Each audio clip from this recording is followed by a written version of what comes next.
se experimentar para se conhecer. Vem que vem, mané. Bom dia, bom dia. Salve. Tá E me aí? vendo aí? Tudo Tô te, certo, cara. Bom dia. tô te vendo, mas tava na rede? Ah, muita mordomia. Que maravilha. Tô na redinha aqui, né? Dando Aí uma sabe muito. Já demonstrou relaxada. conhecimento. Maravilha. Que bom, cara. Bom dia, Lê. Bom dia. Muito obrigado Bom por aceitar dia. o convite. É um grande prazer mesmo estar aqui. Já queria te conhecer pessoalmente para a gente trocar ideia sobre qualquer coisa da vida, mas como eu moro longe do Rio, né, não estou tanto tempo assim, achei que esse nosso encontro aqui vai ser muito interessante para a gente já se conhecer um pouquinho melhor, para a gente já trocar um pouquinho de ideia e também para a gente poder trazer para as pessoas diferentes olhares e a sua forma de olhar para as questões, né, que a gente vivencia hoje, as dificuldades que a gente vivencia hoje. Eu achei muito bonita, né, muito lúdica, e justamente eu acho que isso é uma questão que você traz de antes. Então eu começo a ler te perguntando e pedindo para você se apresentar um pouquinho para a galera aqui. Primeiro, o que você faz, qual é a sua formação, de onde que veio esse interesse e como que você foi complementando diferentes tipos de conhecimento e de abordagens para chegar nessa forma que você apresenta hoje para as pessoas. Uhum. Maravilha, cara. Maravilha. Cara, primeiro, obrigado né, por ter chamado, assim. Acho que você também é um cara super querido aqui, que eu, né, tava para conhecer já, né, cara? Eu falava, pô, não, porque eu caio e tal, e aí trocava, tava sempre fazendo imersão com vocês e tudo. Então, super bacana de poder estar se conhecendo aqui, né? E quem sabe aí um dia Com mais certeza. próximo Vai presencialmente. falar. Mas, então, cara, eu acho que é isso que você está falando, né? Eu venho, bom, eu sou psicólogo, clown-terapeuta, né? Clown é palhaço, né? Então é a terapia através da palhaçaria, né? E aí falam, pô, mas o que é isso? É para criança? Eu falo, não, não. É o adulto que parou de brincar, né? Muito É o legal. adulto que deixou de ter essa leveza, né? É o adulto que parou de se relacionar com as pessoas, que parou de se experimentar. A criança está o tempo inteiro se experimentando. A criança precisa se experimentar, cria a sua subjetividade a partir dos jogos e dos exercícios e das descobertas e de botar espetinho na lama, né? Pedacinho de tronco na lama e pegar inseto e o adulto tem aquela vida regrada, né? Tem aquela coisa que até nesse tom de voz, né? Eu trago até brincando assim, aquela não, a criança varia emoções eu, antes de entrar na psicologia, eu fiz um workshop de palhaçaria, Ah, que era legal. sobre os arquétipos do Jung, que um deles é o palhaço, Uhum. que é esse ser, né, que se experimenta, que se joga. O palhaço também tem a referência da carta do tarô do Sim. louco, que é o precipício na frente dele, como se ele fosse se jogar num precipício com a bagagenzinha que ele tem, né? E essa bagagem é o que a gente tem, né? Essa bagagem é o que cada um leva psiquicamente, fisicamente, né? Do que se já se experimentou ao longo da vida, né? E a partir disso eu fiz esse workshop e, cara, fiquei fascinado por isso. E aí entrei na psicologia. Então foi uma coisa meio concomitante, foi junto, assim, e aí eu comecei a procurar, comecei a fazer aula de palhaçaria, comecei a ver, caraca, isso é muito maneiro, né? Comecei a ver que o palhaço não é uma máscara que você bota para se esconder e fazer gracinha, pelo contrário, né? É exatamente o contrário, você se expõe, né? Você se vulnerabiliza, você mostra mais ainda quem é você, né? O palhaço é aquele que mostra mais ainda quem se é, né? E aí é algo que eu levei para minha clínica, para minha prática como psicólogo, é uma abordagem que eu sigo da psicologia, que é a Gestalt terapia, ela se propõe também a não estar só na fala. Então, para além da fala, o que se tem? O experimento do corpo, o experimento das emoções, né? Então, tô falando com o cliente, ele fala uma metáfora, eu falo, como é que é essa metáfora? Ah, parece que eu sou uma árvore. Seja árvore. Vamos levantar aqui, você agora vai ser a árvore. Né? Como é que ela é? Ai, ela tá com um tronco meio fraco, eu acho que eu machucou. E a gente vai nessa metáfora trazendo esse experimento, né? Hum. Então, é um pouco disso, e já até falando pelo que você traz do yoga, né? Que é o tempo inteiro se experimentar, né? É você estar ali nessa prática também se experimentando, né? Então, eu sou muito... proponho muito a prática do experimento em si, né? De todas as formas, de todas as Muito formas. legal, olha, muito legal mesmo. Já tem uma galera aqui falando, caramba, que maneira essa visão, não conhecia.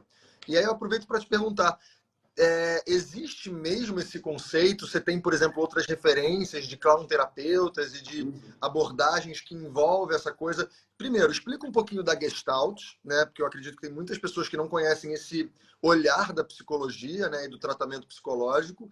E também como que você vê em relação a outras abordagens diferentes da psicologia, né? Porque acredito que a clown-terapia é uma delas, mas devem ter várias. Então, eu queria que você trouxesse um pouquinho do que você conhece mesmo. Claro que não precisa falar de tudo, mas o que você acha interessante, o que você acha que... Porque eu acredito que cada pessoa pode se beneficiar porque tem uma afinidade com algum tipo de tratamento, né? Então, como é que você vê essa pluralidade? Eu fiz várias perguntas numa só, mas vai lá. Tranquilo. Vou tentar pegar aqui e ver o que Tá. sai. Então, né, a clown-terapia, na verdade, ela não é considerada uma abordagem específica como essas grandes, né? O TCC, a Gestalt-terapia, a psicanálise, né? Como um braço muito forte, a terapia corporal, né? Ela é uma abordagem, assim, que é uma mistura, né? A psicologia permite essas misturas, né? Então, a clown-terapia, eu fiz uma formação de clown-terapia para ser clown-terapeuta com um professor meu, Rodrigo Bastos, lá de Juiz de Fora. Legal. Né? Mas não é algo que é disseminado como as abordagens clássicas que vêm realmente dessa árvore ancestral, né, da psicologia da psicanálise, né, que começa tudo. A Gestalt terapia, ela nasce, né, no meio do século XX ali, e vem muito desse lugar, juntando várias abordagens. Então ela junta o holismo, a teoria do organismo, em que o organismo é sábio e que tudo trabalha como um grande sistema, né? E uma das práticas é isso, é a questão do experimento, né? Talvez as pessoas já conheçam a Gestalt terapia ou a Gestalt, né? O conceito da Gestalt como figura e fundo, né? Então, se eu estou em figura, o fundo aqui você não vê. Mas acontece alguma coisa que balança essa rede e, pô, caraca, vai chamar atenção. Então, são as coisas que você vai percebendo. Me veio um pouco essa ideia de figura e fundo. E aí, estou tentando juntar um pouco aqui com a sua prática, né? Mas também comigo. 2 semanas atrás, eu pratiquei, ou semana passada, agora não me recordo exatamente, eu pratiquei yoga com a Caru, né? Fiz uma aula dela. E aí, estava fazendo, uma hora ela fez uma postura, né? Que meu pé ficava atrás e meu dedão estava assim, pressionando, né? O chão ali atrás. E eu comecei a sentir uma dor no dedo ali, e meu dedão veio para a figura, né? Nossa, meu dedão apareceu, meu dedão existe, né? Então, é um pouco essa prática, né? O que chamou a atenção? Ou então, quando você está numa prática meditativa, presta atenção no seu corpo, e aí talvez vá até direcionando as partes do corpo, né? Eu faço isso às vezes na própria clínica. Então, preste atenção nos seus pés, você bota o pé em figura. Preste atenção na sua batata da perna, você bota a batata da perna em figura. E aí você vai chegando, né? Nesse lugar de trazer atenção para além da própria fala, né? Você está experimentando. E aí, também pegando um pouco respondendo a sua pergunta também das outras abordagens, né? Eu acho que as abordagens, cada uma delas tem um propósito do que se propõe mesmo, né? Então, e cada um vai ter que ir experimentando, né? Eu mesmo já passei por vários terapeutas, né? E já fui para um psicanalista, já fui para um terapeuta haitiano, já fui para um esquizoanalista, que vai mais pelo lado da filosofia. E aí agora estou no Gestalt terapeuta e propondo a Gestalt terapia. E vai muito de como cada um vai precisar se experimentar para saber, né? Legal. Porque eu acho que as abordagens vão vindo. Não, isso é muito bom que você está falando. Ontem mesmo eu estava conversando com uma grande amiga minha, que ela estava falando que queria voltar para terapia. Ela chegou a fazer terapia durante um período curto, assim, uns 3, 4 meses. E ela não encaixou muito com o terapeuta dela por causa, provavelmente, da abordagem que ele trazia. Mas aí ela estava, mas é porque eu não conheço outros, acho que eu vou voltar para aquele mesmo. E essa coisa que você falou de se experimentar, que é o tema da nossa live, né? Se experimentar para se conhecer. Às vezes existe muito essa trava nossa, né? Da gente não querer necessariamente se experimentar, talvez por falta de conhecimento, né? Então eu acho muito legal você como terapeuta, como psicanalista, estar aqui falando que às vezes a gente precisa experimentar várias possibilidades, né? Porque fazer uma terapia não é uma coisa só. É a mesma coisa que fazer yoga, né? Tipo, yoga não é uma coisa só. Você faz yoga comigo, vai ser uma coisa, fazer yoga com a Caru é outra coisa. Tem yoga que é só filosofia, tem yoga que é só técnica. E você precisa experimentar para ver qual que encaixa com você naquele momento, porque pode ser que mude também, não é? Como é que é isso? Não, total, completamente. Eu acho que uma coisa que você falou que é interessante, né? Porque talvez a abordagem não tenha sido, né, compatível, mas eu acho muito legal assim, que na psicologia tendem a culpar muito a abordagem, né? Quando às vezes pode ser o encontro também, Uhum. né? Ah, o encontro não bateu. Uhum. E tá tudo bem também, né? A gente tem amigos e pessoas que não viram nossas amigas pelo encontro. E aí, o psicólogo é a mesma coisa, um Claro. médico. Ah, porque a abordagem, não, é a mesma coisa. Né? É E eu acho que essa ideia vai muito do que rola, né? Eu gosto muito de entender que a terapia se dá no entre. O entre eu e o cliente, não sou eu e ele, mais ele. Não, nunca vai dar para explicar o que vai surgir do entre. E esse entre que é a força, né? Muito legal. E quando você fala isso do se conhecer, né? Às vezes, por não se conhecer muito, né? Acaba não se experimentando. Eu concordo que tem uma parte, e eu acho também que tem uma outra parte que é por se conhecer demais e ficar rígido e cristalizar num lugar de, ah, não, isso eu não gosto, aquilo eu não sei, aquilo eu não vou, aí que você não vai mesmo, né? É o apego. Então, e você fica no conforto, né? Porque aí é uma coisa que, assim, falam muito, ah, porque os freudianos ficam muito no passado, tá? Os terapeutas vão pro passado. Cara, mas a gente precisa entender, às vezes, qual foi esse caminho construído para chegar onde você chegou hoje. Você faz parte, você hoje é tudo que você viveu. Né? Se você é uma pessoa que se experimentou muito ao longo da vida, você pode continuar se experimentando ou não. Mas você vai criando mecanismos, né, de defesa mesmo, né, ao longo da vida para se proteger. E se proteger assim, o que é se proteger hoje? Ah, talvez se proteger hoje seja pagar boleto.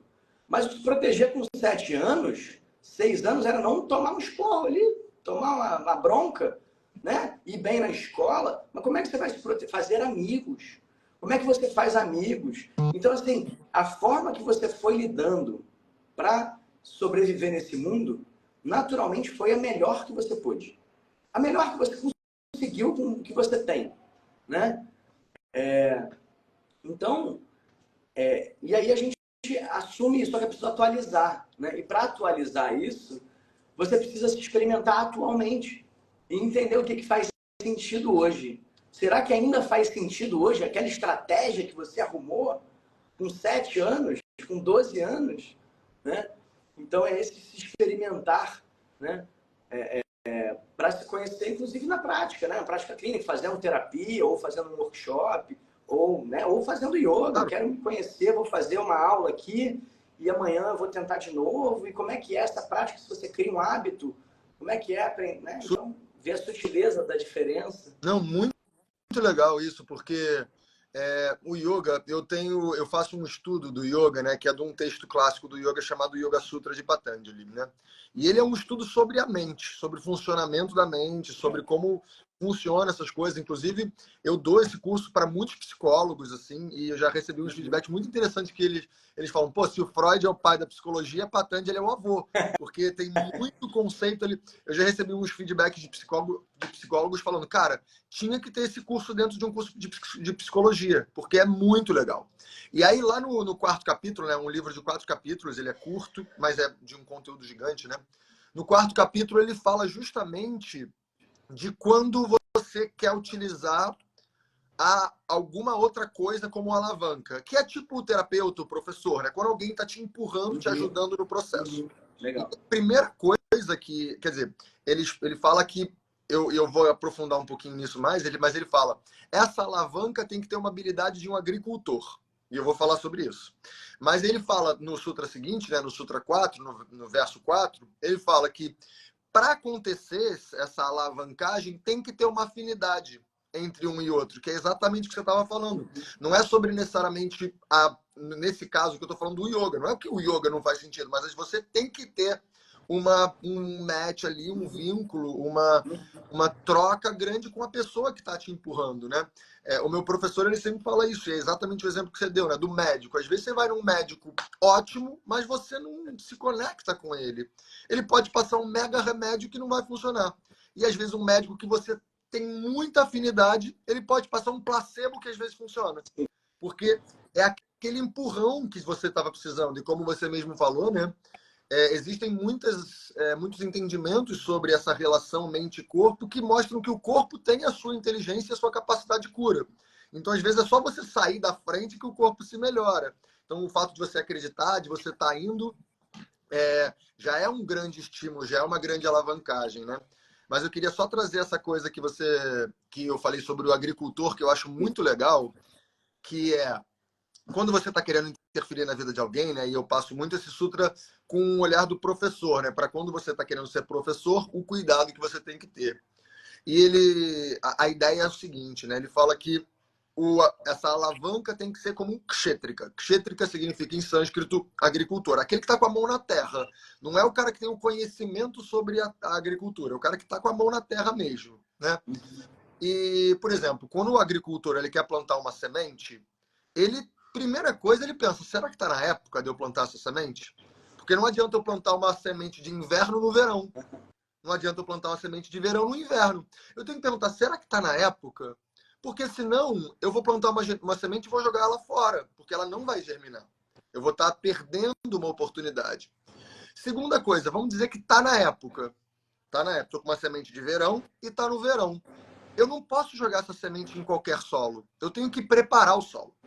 Eu tenho que afofar ali, eu tenho que jogar um nutriente, eu tenho que pegar um adubo, preparar aquele solo para quando aquela semente entrar, ela realmente poder florescer.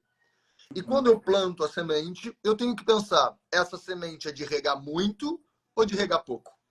Porque tem semente que se eu rego muito, aquela semente afoga. E eu não consigo fazer com que ela floresça. E tem semente que se eu regar pouco, ela seca. E eu não floresço. E tem a hora que o agricultor tem que saber deixar a natureza funcionar. Então, esse olhar eu acho muito interessante, né? E isso serve para nós que somos profissionais e atuamos lidando com a vida de outras pessoas, mas na vida cotidiana é muito assim, né? A gente está sempre querendo ajudar os outros, né? A gente, inclusive, ontem eu estava dando um workshop aqui em São Paulo e antes de mim o Matheus, ele estava dando um workshop e ele falou, a gente às vezes cuida muito mais dos outros do que da gente. Então, a gente tem muito essa vontade de estar cuidando do outro, de estar ajudando, de estar fazendo as coisas, mas às vezes a gente não toma esses cuidados. E às vezes a gente quer cuidar, porém a gente planta a semente na época errada, ou rega demais, ou rega de menos. E a gente descarta um pouco e acaba gerando um certo desgaste numa relação.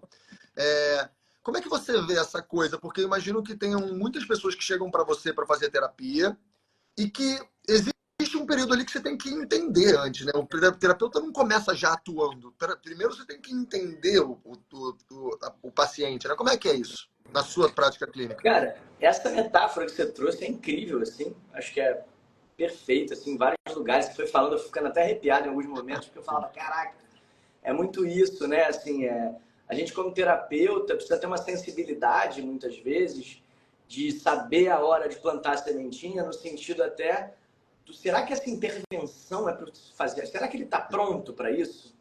Porque às vezes o cliente ele é o solo, às vezes ele é a semente, às vezes é o fruto, né? Então cada hora ele está sendo uma coisa que você tem que ficar atento, né? Então será que o solo que ele está construindo ali está bom para botar essa semente agora, que é uma intervenção que talvez seja, né? Eu não vou entregar pronto, não vou chegar uma fruta inteira, botar no negócio e falar, pronto, cresceu. Não, mentira. Exato. Não adianta. Então eu tenho que ir pegando, falando, trazendo para o lado, né? Até uma hora que ele vai e traz uma coisa. Caraca, eu percebi que eu faço isso. Plim, sai um brotinho. Total. Você fala, caraca, mané, é agora, é agora, é agora. Só que se eu fico muito animado e jogo água e boto coisa, eu mato o brotinho, porque aí ele vai, foi demais. Então, é exatamente esse lugar que você está trazendo, porque às vezes também tem intervenções que podem ser feitas com isso que você falou, deixar a natureza agir. Que é, eu não vou falar nada, eu vou deixar se estrepar. Eu vou deixar uma hora vai vir a intervenção dele próprio. Fala, caraca, mané, tô exagerando. Tá. Não, tá bom, né? Beleza, como é que é isso? Né? E vai muito por esse cuidado, né? E é isso como você disse, assim, cada semente é uma semente, cada solo é um solo. Cada cliente é um cliente, cada pessoa é uma pessoa. Então, às vezes a pessoa... E assim, para começar na terapia, precisa estar querendo, né, desenvolver ali, né? Então, uma das primeiras coisas, assim, cara, você tá afim, né? Como é que é? Você tá querendo experimentar? Pegando ainda esse mote que você trouxe da agricultura, né? Eu gosto muito de trazer um experimento, já que é o tema aqui da nossa live, né? De alguém que está começando a se experimentar, é imaginar que você tem um terreno, e esse terreno é a sua vida. E é um terreno que você precisa ir descobrindo as fronteiras dele. E as fronteiras são seus próprios limites mesmo. Físicos, psíquicos, relacionais, amorosos, seja o que for. E aí é comum que você, muito pequeno, tenha ido perto de uma fronteira e falado, nossa, não, aqui é muito perigoso, é uma lama enorme, é uma coisa... E aí agora, com 30, 40 anos, você está com a ideia de que você foi lá e aquelas lembranças de pequeno, que, nossa, aquilo era muito grande, você chega lá e é pequeno. Aí você chega, o brejo já secou, você já consegue caminhar por cima e você consegue expandir um pouco sua fronteira. E você vê que depois do brejo tem um lago lindo. Só que, cara, você vai ficar na tua cabeça que o brejo é daquele tamanho de quando você viu com 7, 10, 15 anos. E aí a ideia é que eu possa, na clínica, trazer essa prática, né, de ir, e aí misturando as duas metáforas, direcionando para o sol, mudando de lugar, Pode crer. pegando aqui, botando alguma coisa junto, né, que a gente faz um Propondo consórcio, mistura. experiências, né? E é isso, né? A minha experiência, às vezes, eu uso com a pessoa, né? Então, plantar uma abóbora do lado da batata, fala que dá bom, porque elas interagem, uma bota uma coisa no solo, a outra tira. Pô, isso é um encontro, né? Isso é um encontro de duas pessoas, coisa E linda. é testando, né, que a gente consegue essa Sim. coisa. E, Ali, você falou uma coisa que eu queria voltar, que você falou da criança, né? Você começou falando dessa relação que, quando você traz essas abordagens mais lúdicas, acessa um lugar da criança. Como é que você vê... Vou fazer uma pergunta um pouco solta, um pouco aérea, assim, né? Então, descasca aí esse abacaxi você. Mas como é que você vê as características dessa criança que mora na gente e que a gente vai podando ela, como você falou, a gente vai limitando essa criança, mas se essa criança mora em nós, aonde que eu acho ela? Dá para achar no dia a dia? Ela tá onde? Dá. É engraçado, a primeira coisa, agora pegando só esse finalzinho para trazer uma experiência, assim, não uma experiência, mas as experiências que eu tenho no próprio workshop, essa criança aparece na primeira brincadeira que eu proponho. Legal. Você já vê na hora, assim, a pessoa já sai do adulto e, claro, no começo às vezes pode demorar, mas depois de um tempo, você tá vendo um monte de criança brincando, assim, né? Tudo com burro velho lá já e um monte de criança brincando. Essa criança, ela existe, agora respondendo, né, a pergunta como um todo, né? Essa criança, ela existe, e aí vamos pegar, bom, maravilha, vamos pegar o fenômeno de você ter trazido para eu descascar esse abacaxi, né? A criança é um grande abacaxi que vive dentro da gente. A criança é aquela que se sente a super importante, o rei das frutas, né? O rei das pessoas. Então, um pouco do nosso ego tem um pouco da nossa criança também, que quer atenção, que quer ser vista, né? Você tem os espinhos de ser essa criança, né? Que é exatamente o que pode nos machucar hoje por conta de como foi a nossa criação. Ou gatilhos que pegam até hoje. Às vezes a gente chora por alguma coisa que aconteceu e você vê uma criança chorando naquele adulto. Às vezes na clínica eu vejo um adulto chorando e eu falo, nossa, mas me parece um choro tão de criança e sem julgamento, claro, de valor. É no lugar mesmo do cuidado, sabe? Dá vontade de cuidar dessa criança, sabe? Assim, como é que a gente... E às vezes eu falo, como é que a gente cuida dessa criança? Né? O que essa criança precisa? Né? E aí a gente faz junto tentando construir isso, né? À medida que também o abacaxi tem a parte doce ou azeda, né? E dependendo de como ele tá, então é pegar a parte doce, que é essa criança potente, que a gente precisa se alimentar dela também, né? É curiosa. Eu vejo... disposta, né? Claro. Eu tenho duas coisas, né, que eu falo quando eu falo da criança, que é muita gente gosta de trabalhar com a criança ferida e de pegar esse lugar da criança e trabalhar com ela para melhorar essa situação de gatilho ou de alguma emoção que venha mais forte e tal. E eu acho que é muito potente. E eu acho, mas além disso, eu acho que uma das curas dessa criança está na criança potente, que é essa criança que brinca, que é curiosa, que se propõe, que se arrisca, né? E olha que interessante, quando a gente é criança e se arrisca e se experimenta, se a gente não tem um adulto por perto, é possível que a gente morra.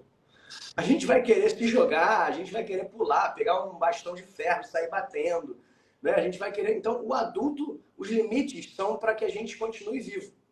E aí, se a gente entende que a gente tem uma criança interna e a gente agora é adulto e a gente consegue se experimentar hoje em dia sem morrer, é possível que a gente consiga cuidar da nossa criança hoje.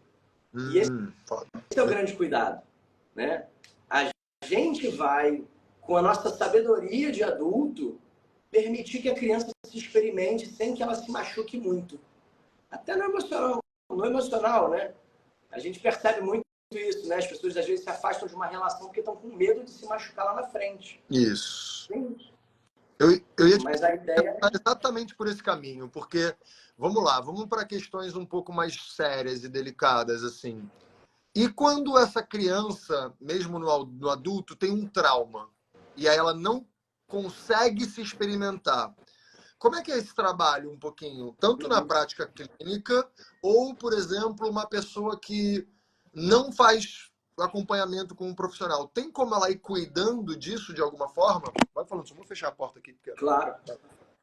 Com certeza, cara. Com certeza tem traumas e traumas, né? A gente pode entender que um trauma, na verdade, pode ser algo como eu fui comprar um sorvete e não tinha, ou você falar de questões mais realmente profundas, que aí a gente pode falar de assédios, de abusos, né? De questões também de muita violência, de violência extrema e tudo. Então, são várias questões. Cada trauma vai ter uma forma de se lidar, né? Existe um psicólogo, eu não sei se acho que ele é psiquiatra, que ele trabalhava com dependentes químicos no Canadá, que é Gabor Maté, o nome dele. E ele trabalha com trauma e ele fez um filme, até eu acho que esse filme, é difícil de achar esse filme, porque eu acho que só tem na plataforma dele, pagando em dólar, então uma coisa assim, vai pagar uma grana para ver um filme. Mas, se quiser juntar algumas pessoas do ramo para ver, é muito interessante. Para comprar e ver, fazer a vaquinha para ver, que o nome do filme é A Sabedoria do Trauma. E ele começa a pesquisar o trauma muito, assim, e ele vai ver que o trauma, a grande questão do trauma não é o trauma em si, mas a grande questão botaram que tem um livro aí, então também fiquem atentos. A grande questão do trauma é você não ter pessoas em volta para você poder expor esse trauma, ser validado por esse trauma e receber acolhimento por esse trauma. Que, inclusive, isso por si só, no campo do experimento, e aí vamos trazer o nosso tema aí, né? Se você experimentou o desamparo e o abandono durante a infância, a adolescência, ou durante um trauma, que pode ser adulto também, não impede, né? É muito reparador você ter alguém, como um terapeuta, como um professor, como um grupo, que repare e ressignifique essa ideia para você. Então, se esse grupo te acolhe, te ampara, te escuta, te valida, é possível que você consiga ir aos poucos, né, cicatrizando essa ferida, né? O trauma é uma ferida, né? Se você não cuida, ela não fecha, né? Só que é isso, você às vezes não consegue alcançá-la, tá no meio das costas, sabe? Aí você precisa que alguém vá lá e fale, nossa, tá feio, vamos cuidar, vamos junto aqui. Como é que tá? Ai. Então vamos mais devagar. Olha só, imaginando isso no processo terapêutico. Ai, tá doendo muito. Eu vou mais devagar. O que você acha? Posso botar uma água? Ó, vou limpar, tá? Vou limpar. Então, você vai avisando isso, só que eu estou imaginando isso na metáfora de um trauma psíquico. Sim. Né? A gente vai junto, avisando. Olha, vamos fazer assim. Olha, o que você acha desse plano aqui? Pô, como é que tá para você contar isso para mim? Você nunca contou isso para ninguém? Caraca, cara. Nossa, deve ter sido difícil. Né? Então, você tá ali para essa pessoa verdadeiramente, né? é um dos lugares. E aí, claro, a gente vai vendo de que forma. Aí tem essa parte mais emocional da coisa, mais afetiva da coisa, e partes práticas, que aí a gente pode pensar, depois que a gente vai fortalecendo essa ferida, né, e ela vai cicatrizando, a gente pode começar em partes mais práticas. Como é que a gente pode se fortalecer? Como é que você pode se fortalecer para não entrar em mais situações como essa? Né? E aí, pegando, por exemplo, uma situação, né, que a gente vê nessa sociedade, né, machista e patriarcal, de relacionamentos abusivos, Sim. né, e com violência ou com violência psicológica apenas, né? Mas como é que você pode se fortalecer para não se colocar em situações como essa? Quais são as bandeiras vermelhas que você pode observar e ver, putz, essa situação aqui estranha, né? Então, é um pouco por aí esse caminho do trauma, né? Que é um caminho dolorido. Traumas mais profundos são feridas mais profundas. É né? muito legal. E tem no yoga, tem uma. Quando a gente vai entender a abordagem do yoga, a pedagogia do yoga, né?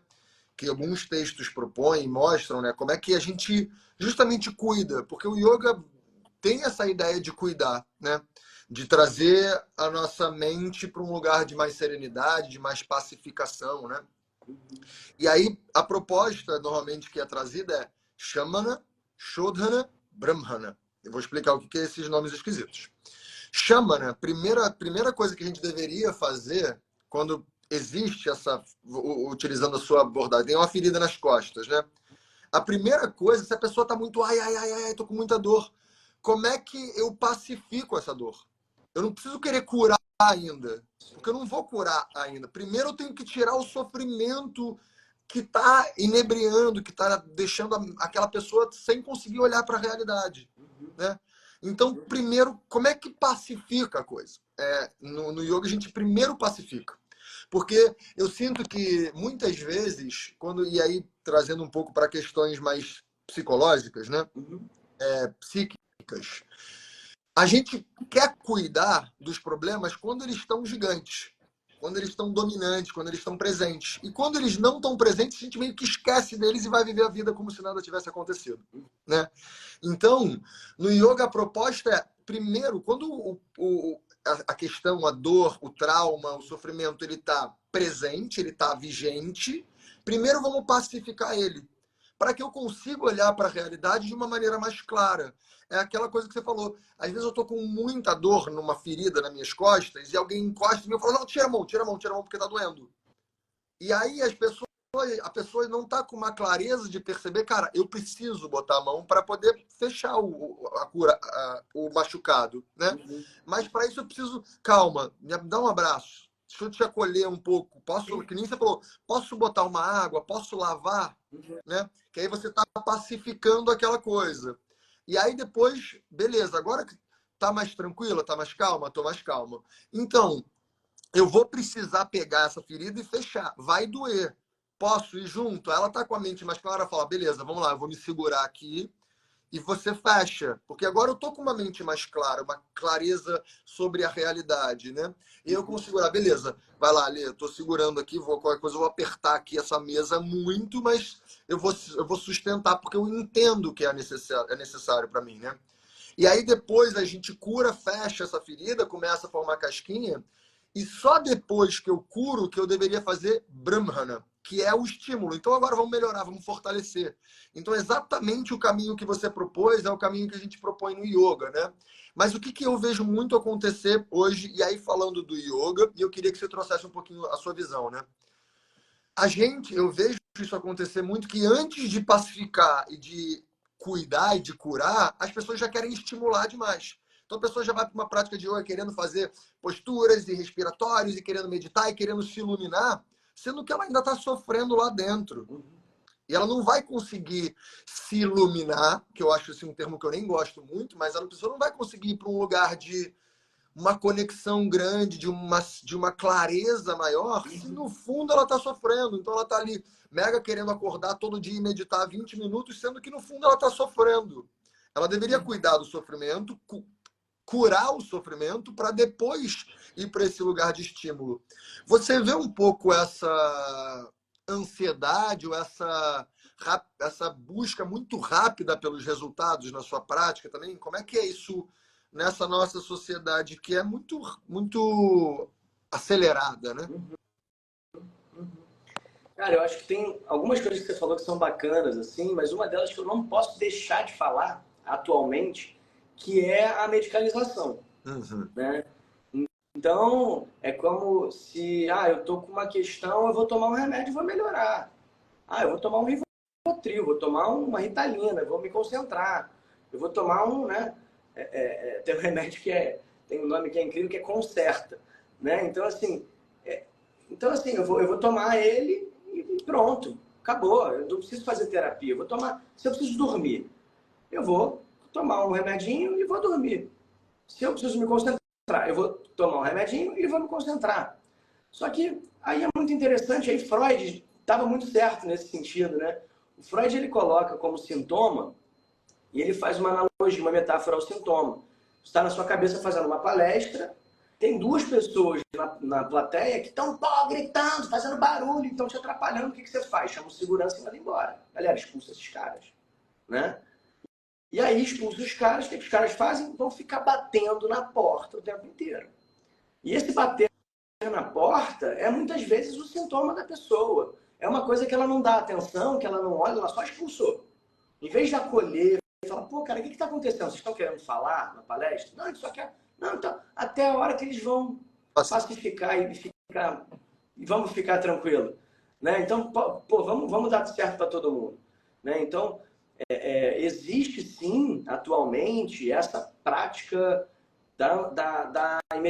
do imediatismo. Uhum. Né?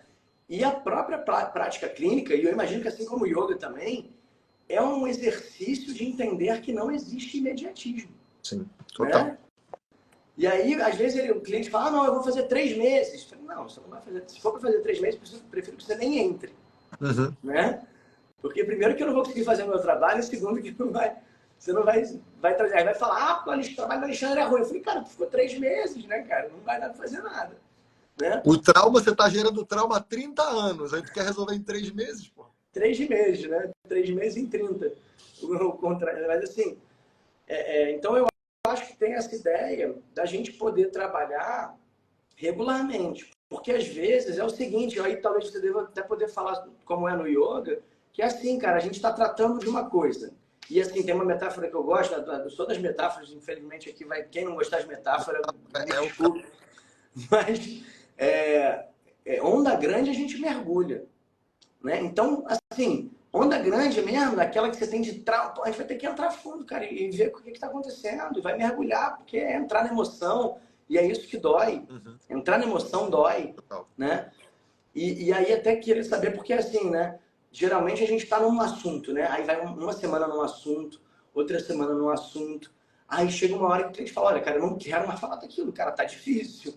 Ou então, ele nem fala isso. Ele só chega com uma outra coisa. Cara, você não sabe o que aconteceu essa semana. Uhum. Mas no fundo você entende que tem até um fundinho de não quero mais falar daquilo agora, vamos dar um tempo. Sim. Tá bom, beleza. Eu imagino que com você também, você vai fazendo algumas práticas, aí vai mudando, né? Pegando pelas bordas, né? De outros lugares, né? Então, uma coisa que eu tento muito é olhar para esse lugar do pacificar, né? E às vezes, porque o meu entendimento, né, usando essa pedagogia que o yoga propõe, se aquilo está atrapalhando a minha visão da realidade, se aquilo está me deixando confuso, eu preciso tirar aquilo um pouco, né? Eu preciso pacificar aquilo antes de cuidar. Então, às vezes, fugir por exemplo, o meu professor sempre conta essa história, né? Que tinha uma aluna dele que tem um sintoma, né, dentro do yoga que a gente chama de Daurmanasya. Daurmanasya é uma mente negativa. Sabe aquela pessoa que chega e fala, mas hoje está muito ruim, mas o trânsito está horrível, e esse calor é ruim, mas quando chove também é ruim, e eu estou muito ansiosa, mas eu como um negócio e é muito gorduroso, e a mente está muito negativa, né? E ele fala que sempre quando essa aluna chegava, ele fazia um atendimento particular com ela, essa aluna já chegava reclamando, ele pegava ela pelo braço, era uma senhora, e ele falava, vem aqui que eu vou te mostrar o meu jardim. E aí ele fala, essa flor aqui, olha só, eu já plantei ela há 2 meses, olha como é que ela cresceu.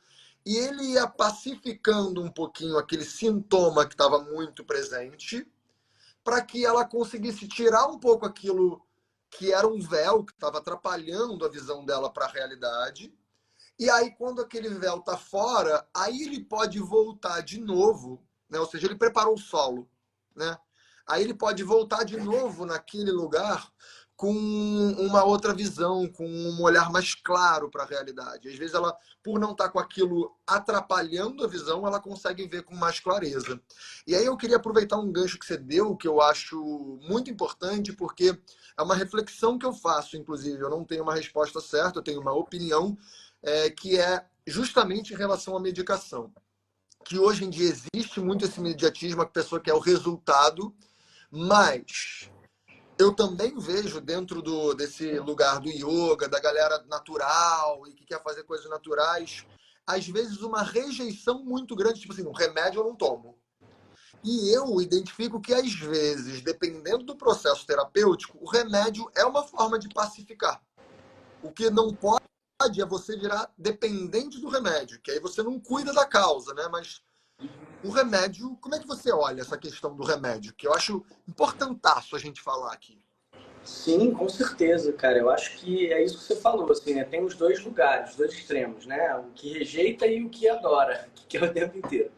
Mas eu acho que é isso, né? A gente tem uma ideia de que, na verdade, o remédio ele ajuda a pacificar de forma orgânica, Uhum. né? Então, se ao longo da vida, ou se agora, nesse momento da vida, a gente está, e aí trazendo só um pouco mais teoricamente da coisa aqui, a gente está com poucos, e aí pode ser uma coisa ou outra, né, dependendo, né, da questão, mas poucos neurotransmissores, né, que deixam a gente estável emocionalmente, com uma satisfação, né, se a gente pensar nos hormônios do prazer, né, e tudo mais, você tem remédios que lidam em várias vias, né? Existem remédios que são muito necessários para pessoas que têm crises psicóticas, que têm questões dissociativas, e eles são muito importantes, né, para estabilizadores de humor, dependendo, que são remédios e que te ajudam. E aí, assim, né, claro que tudo é avaliável, né, e sempre antes de sugerir uma consulta com um psiquiatra, eu tento ver com o cliente se ele acha que faz sentido, como é que ele sente e tudo mais. A gente sempre tenta ver uma via pela terapia antes de chegar no remédio. Mas, às vezes, quando chega uma pessoa com um caso que eu vejo que está precisando pacificar demais na hora, cara, realmente ali, constantemente, né, de uma pacificação que seja constante, para que o processo aconteça, porque o processo terapêutico, às vezes, ele necessita que exista uma pacificação. Se uma pessoa está muito organizada, ela não consegue nem botar os pensamentos dela em ordem, é preciso que a gente veja isso. E às vezes o remédio é um pacificador muito importante para o processo terapêutico, né? Concordo. Mas com parcimônia, né? É preciso que a gente veja o que faz sentido para quem. Existem pessoas que vão tomar remédio para o resto da vida, mas é isso que vai dar uma qualidade de vida para ela, porque ela tem né, ali uma desorganização que eu ainda acredito que pode melhorar, e a gente ir testando isso, diminuindo dose e vendo. Assim como a gente, quando você começa o remédio, quando você tira, você vai desmamando. Não é tirar do nada. Você está lidando com coisas ali orgânicas do seu cérebro que são muito sutis. E se você tira do nada, Total.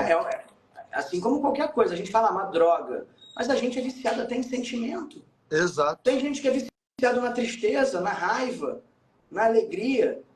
E aí, às vezes, você precisa trazer um pouco do outro lado, né? Então, precisa pacificar, precisa equilibrar um pouco, precisa ver como é que vai ficar. Por isso que eu acho que não é simplesmente recusar ou aceitar qualquer custo, né? Qualquer coisa, eu quero um remédio de qualquer jeito. Mas ter uma parcimônia. Essa palavra parcimônia, eu gosto muito dela. Sim. Que ela traz exatamente essa visão de você ver o que é adequado, para o que faz mais sentido, como faz mais sentido. Acho que é um pouco por esse caminho, assim. Não, muito legal. Já vou falar aqui, galera, quem está aqui assistindo a gente, se tiver uma pergunta, a gente está indo para os 15 minutos finais. Então, se tiver uma pergunta para o Alê, para mim, deixa aqui nos comentários. E eu quero te fazer uma outra pergunta, Alê. Bem objetiva, assim, apesar dela não ser simples, né? A respeito daquilo que você falou do tempo de terapia, o tempo que precisa, né? No yoga, a gente costuma falar que o yoga é uma filosofia de vida, então às vezes demora uma vida, né? E, por exemplo, eu vejo pessoas que estão falando, ah, não, eu já faço yoga há muito tempo, estou fazendo yoga há um ano. Eu falo, calma, calma, porque o yoga, imagina uma criança de um ano, ela está aprendendo a andar, ela está aprendendo a reconhecer coisas. Com 10 anos, você está reclamando de um monte de coisa, você está querendo se impor. Com 15 anos, você acha que sabe muito, mas não sabe muita coisa ainda não.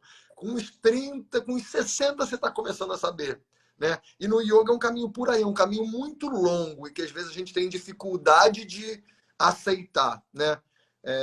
Como é que você vê isso num processo terapêutico que você traz? O que você acha que é um tempo mínimo? O que você acha que é um tempo bom? O que você acha em relação a terapias de anos, que a pessoa fica muito tempo sendo acompanhada por um facilitador, né? Por um terapeuta, de uma forma geral? Como é que é essa questão do tempo para você? E como é que você acha que as pessoas deveriam ter essa consciência? Bom, eu vou trazer da minha perspectiva, né? Assim, enquanto terapeuta, psicólogo, mas também enquanto cliente, né? Eu faço terapia há 18 anos, somados, com pessoas diferentes, né? Então, já faço mais tempo de terapia na minha vida do que o contrário, né? Então, tem uma coisa que eu acho que é assim, né? Falando um pouco da minha perspectiva, e aí, da minha perspectiva, assim, de como que a terapia funcionou ao longo da vida, eu tive alguns terapeutas que eu fui finalizando porque eu fechava ciclos na minha vida. Pode crer. E esse terapeuta me ajudou a fechar ciclos na minha vida, né? Então, quando eu saí da escola e fui para a faculdade, eu fechei com uma terapeuta que eu tinha. Aí teve um outro que eu fiz que eu realmente não gostei muito, não deu muito certo, fiquei um ano só. E, pô, fui embora, né? E aí depois, que eu fiquei 5 anos, eu comecei a psicologia e saí de casa. Então, são coisas que a gente foi fechando. E aí uma coisa meio que vai entendendo. Quase aquela relação que você ainda ama, mas você fala, eu acho que já deu pra gente, a gente já viveu o que tinha que viver, né?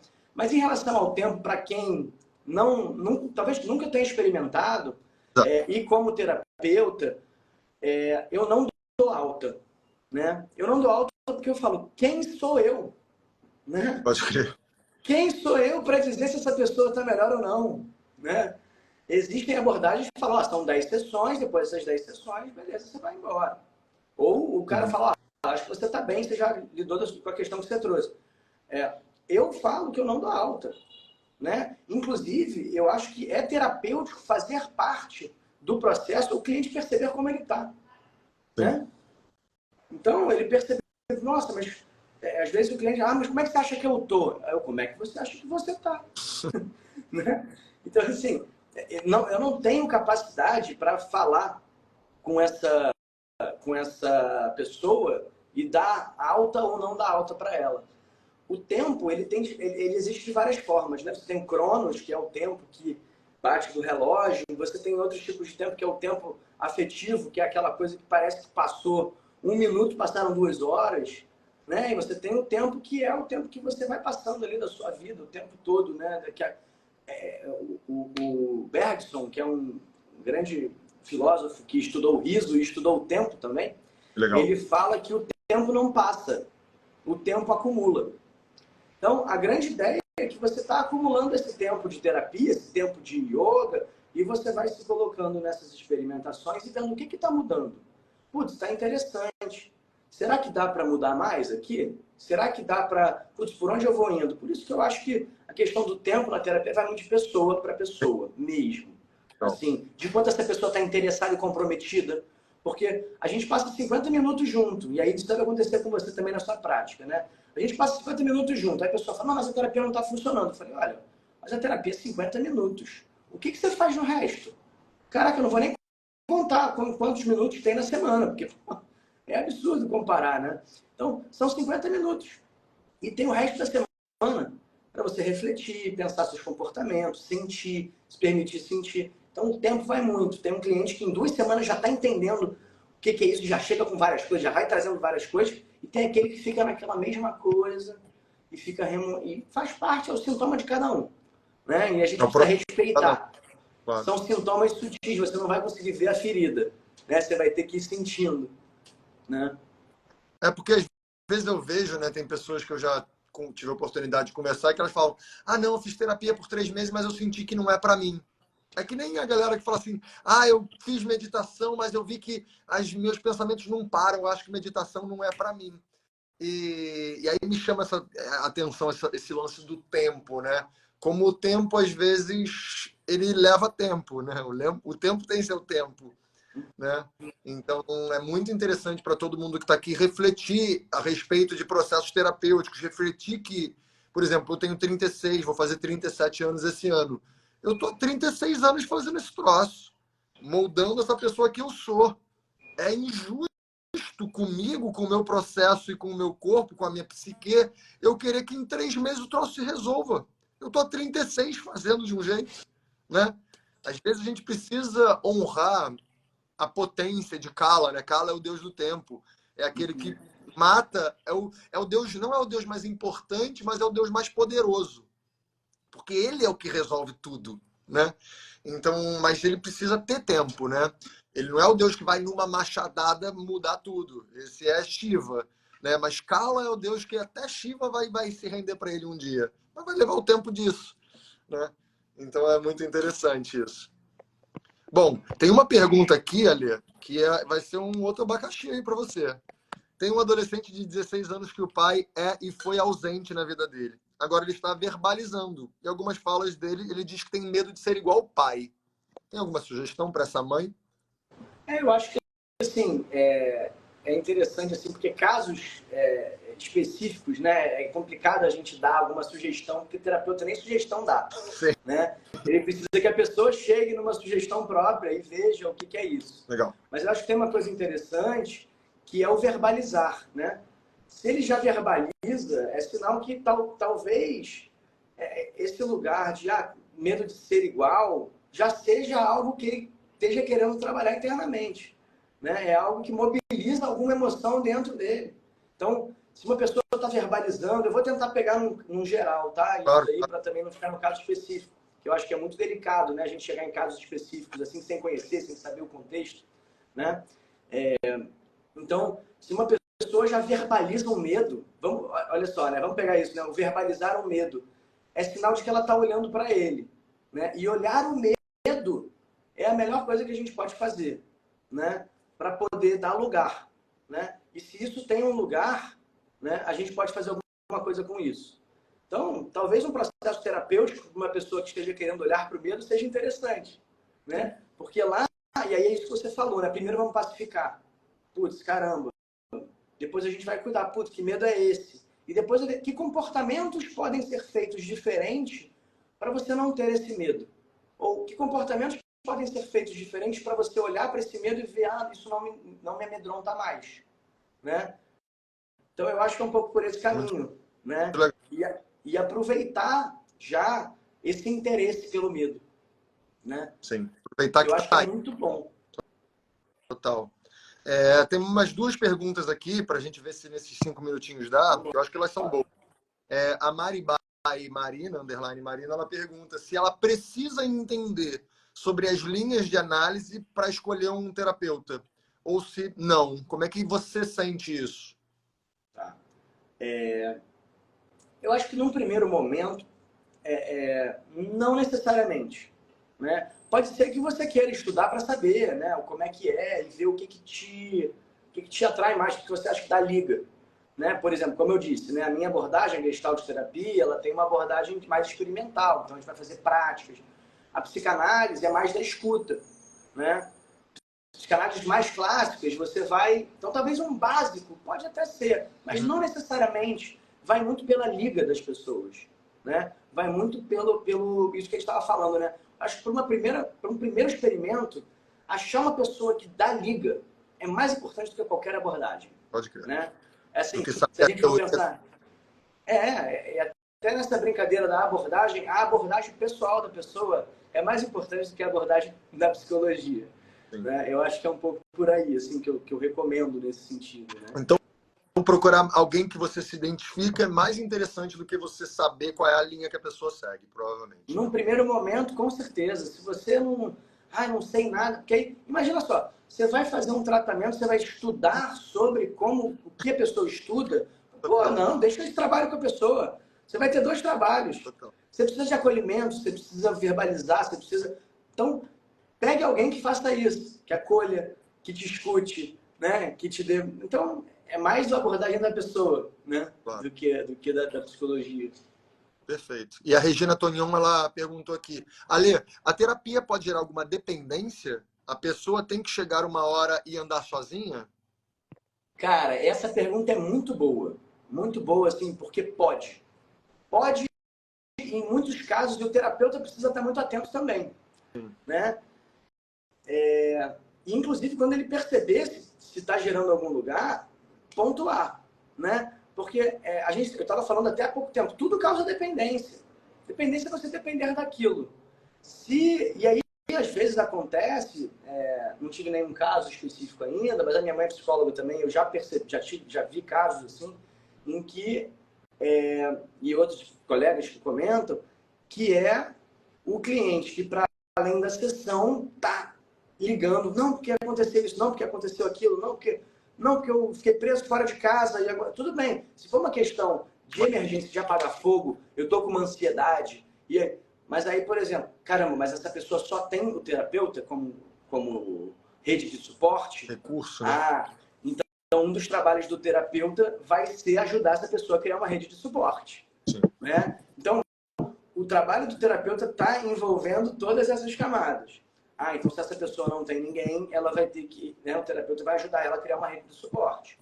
Né? Às vezes dá para perceber também que a pessoa não anda sem o terapeuta tal, então fica 2 semanas, o terapeuta tira férias, nossa, crise. Né? Então, eu acho que tem esse lugar de poder perceber sim quando está criando uma dependência. Porque existe essa possibilidade. Sim. Né? No yoga isso acontece muito também. Eu vejo pessoas que ficam viciadas à prática de yoga, a prática de asana. Aí se a pessoa não faz a prática, ela fala, caramba, quando eu não faço prática, meu dia fica horrível, eu não consigo lidar bem. Eu falo, então você está com uma relação ruim com a prática. Porque não deveria ser assim. Você não deveria ser dependente de uma prática qualquer ou de uma pessoa qualquer para você poder interagir com a realidade. Né? Isso deve ser sempre muito atento. Então é muito boa essa pergunta mesmo. E até esse lugar, né? O cliente fala, nossa, mas meu único dia bom na semana é o dia que eu estou em terapia, que é o dia que eu falo. Caraca, mas aí, é que nem você estava falando, o dia que eu não faço. Então, tá atento, e o terapeuta, ele tá assim, né, num risco mesmo de criar essa dependência. Porque por isso que a gente faz terapia, a gente faz supervisão, porque a gente está trabalhando com coisas muito abstratas e subjetivas, e que tocam nos nossos lugares, nos nossos pontos. Então, é possível que o terapeuta entre numa prática, se o cliente convida, o terapeuta pode acabar entrando. Se o cliente convida para um lugar de dependência, o terapeuta pode entrar e começar a fazer por ele, a dar a resposta pronta, a fazer, né, fazer várias coisas, e aí ele fica dependente mesmo. Então a gente precisa estar atento para não entrar. Total. Porque o terapeuta também é um ser humano, também tem as suas questões, também Com vai certeza. entrar. Com certeza. Aí só para a gente encerrar aqui, Ale, a Maribai, ela perguntou, ela concluiu um pouquinho daquela pergunta que ela fez sobre se ela precisa conhecer as linhagens. E o que ela está falando é que ela gostaria de incluir na terapia dela um aspecto espiritual, que ela sente essa volúpia, essa coisa que sai, assim, que ela gostaria de trazer. Existe alguma linha que vai contra isso, que você não deveria trazer, ou alguma terapia que aborda isso junto? Como é que você recomenda essa pessoa? Eu acho que se tiver alguma linha que vai contra isso, eu acho que seria um absurdo, assim, você não respeitar, né? Porque o que acontece muito que pergunta, mas eu tenho uma religião, eu posso ser psicólogo? Você pode. É só você saber suspender isso, né? Então, a ideia é que você possa ter... tem terapeutas e terapeutas, né? E você pode até... né? Você pode até ter a mesma religião do seu terapeuta e trocar sobre isso com ele. Isso não é problema nenhum, assim, né? Eu acho que entra num problema quando um terapeuta tenta impor uma religião, ou quando um terapeuta tenta negar uma outra religião, ou qualquer coisa nesse sentido, claro. Né? Porque se a gente imagina, e uma prática que eu imagino que vem, né, minha professora traz, que a fé é acreditar sem duvidar, né? Desse lugar lugar do, eu acredito numa coisa, né? E tenho uma fé, tenho uma espiritualidade, e o terapeuta está lhe negando aquilo, ele não está acolhendo, né? O que você já é um lugar para você poder... Isso até com ideais, se a gente pensar, né? Assim, ideais políticos, ideais de tudo, de bandeiras, de tudo que você vai trazer, né? Então, pode ser que você queira buscar um terapeuta que tenha uma comunhão aí nesse sentido da mesma religião, né? Ou que traga a religião também como alguma forma. Eu acho que aí depende. Mas não é ligado à abordagem. Isso é muito mais no âmbito pessoal mesmo, né? É muito mais no âmbito pessoal. A abordagem, no caso, não sei se teria alguma, né, que tem, assim, né, uma concretude religiosa, assim, né, uma afirmação religiosa, assim. Legal. Ali, sem palavras para agradecer, viu? Que papo maravilhoso. Só reforçou a minha certeza de que a gente tem que se encontrar logo, trocar uma ideia, se conhecer pessoalmente, dar um abraço bom. E foi um grande prazer ter você aqui nessa troca. Muito legal te ouvir. E quem não segue o Ale ainda, aqui em cima, onde tem o título, clica ali no título, tem os nossos 2 Instagrams. Você pode só clicar ali já e seguir direto. O Ale lança conteúdo muito legal, de uma forma muito lúdica e usando imagens que facilitam o nosso entendimento e compreensão de questões muito profundas. Então, ajuda a gente a guiar o dia. Ali, você tem um trabalho lindo. Obrigado por estar aqui. Obrigado por estar dividindo isso com todo mundo. Essa live vai ficar gravada, tá? Para quem quiser, pode compartilhar, pode assistir depois. E é isso, a gente segue junto. Ali, se quiser dar um último recado para a galera aí, fazer os seus convites, falar como se a pessoa quiser se consultar com você, fazer seus workshops, seus cursos, como é que é isso? Pô, cara, maravilha, cara. Muito obrigado mesmo, assim, pelo convite. Foi um prazer, realmente. Precisa marcar de se encontrar mesmo presencialmente, né? Para dar esse abraço. Acho que é um prazerzão estar aqui, cara. Adorei esse papo. Muito bom mesmo. Assim, eu acho que suas perguntas foram muito boas no sentido de dar essa continuidade, né, para o assunto, porque realmente são muitas questões, às vezes muito subjetivas, né? E muito bom mesmo, assim, tá aqui. Agradecer mais uma vez você, todo mundo que está aqui, né, até agora. Quem estiver aqui por mim também, ó, segue o Caio, para a gente também poder fazer essa troca, que é um cara incrível aí, né, trazendo o yoga para toda essa gente nessa prática maravilhosa. E aí fazendo os convites, né, trazer aqui para quem é do Rio de Janeiro, né, que quiser experimentar a prática da clownterapia. Eu vou ter em março e geralmente eu faço encontros mensais. Legal. Na verdade, é um encontro fechado que começa no sábado, termina no sábado, né? São 8 horas de workshop. Vai ter dia 23 de março, na Lapa, um workshop. É só entrar em contato comigo para saber mais. Para clínica, infelizmente, eu estou sem vaga, ou felizmente, né? Estou sem horários agora, até com fila. Mas quem tiver, né, querendo trocar uma ideia, querendo indicação também, de repente, pode vir falar comigo, que a gente sempre busca aí, né, chegar nesse lugar, porque a ideia é que a gente possa ajudar o máximo possível de pessoas a ter esse suporte terapêutico, né, corporal, seja como precisar, a gente vai buscar, né? Então, cara, acho que é isso. Queria agradecer muito você e agradecer a Caru, que fez esse nosso encontro acontecer aqui, né? Então, é isso, cara. Muito obrigado mesmo, adorei. E aí, quando ficar... Caru também já fez o workshop, né? Tá aí recomendando pro pessoal. Você tá convidado, né? Vai ser meu convidado quando quiser experimentar. Então, vai ser um prazer. E eu acho que é isso, cara. Maravilha. Então, vamos que vamos. Obrigado. Vamos começar a semana. Um beijo grande para todo mundo e a gente se vê. Valeu. Um beijo. Tchau, tchau. Até. Beijo.